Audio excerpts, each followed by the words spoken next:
अगर आप चाहते हैं कि तारक फिल्म्स का ऑडियो वीडियो सबसे पहले आप तक पहुंचे, तो हमारे चैनल को सब्सक्राइब जरूर करें और बेल आइकन को दबाना ना भूलें।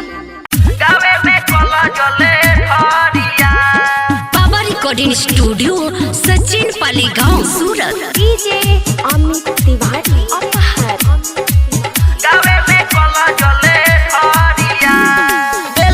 पतैया भंगिया भटुरावा लेके सजा लो थोरिया बेल के पतैया भंगिया भटुरावा लेके सजा लो थोरिया। अरे सावन के पहिला सोमारी हननदो गावे में कल जले ढरिया। अरे सावन के पहिला सोमारी हननदो गावे में कल जले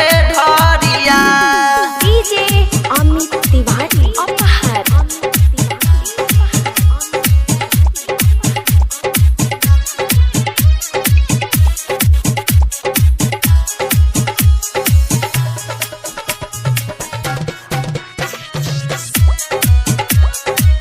गावे में कल जले ढरिया। तन मन धन से चढ़ाला जाके जलावा भोला बाबा दिए सुनर दुल्हावा। भोला बाबा दिए सुनर दुल्हावा। तन मन धन से चढ़ाला जाके जलावा भोला बाबा दिए सुनर दुल्हावा। सुनर दुल्हावा लका लका बात मना हलका बाबा फेरी है नजरिया।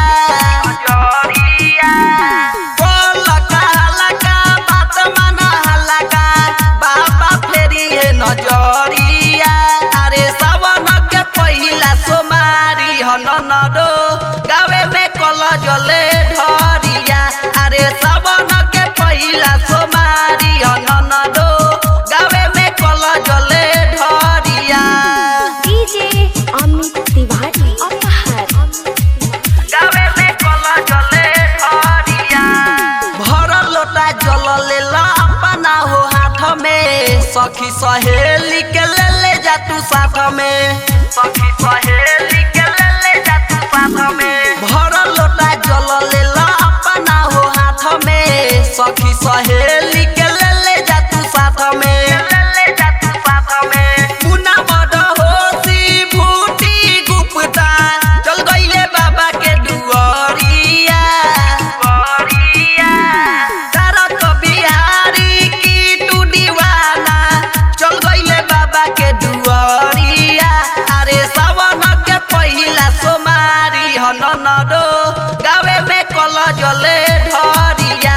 अरे सावन के पहिला सोमारी हननदो गावे में कल जले ढरिया। बेल के पतैया भंगिया भटुरावा लेके सजा लो थोरिया। अरे सावन के पहिला सोमारी हननदो गावे में कल जले ढरिया। अरे सावन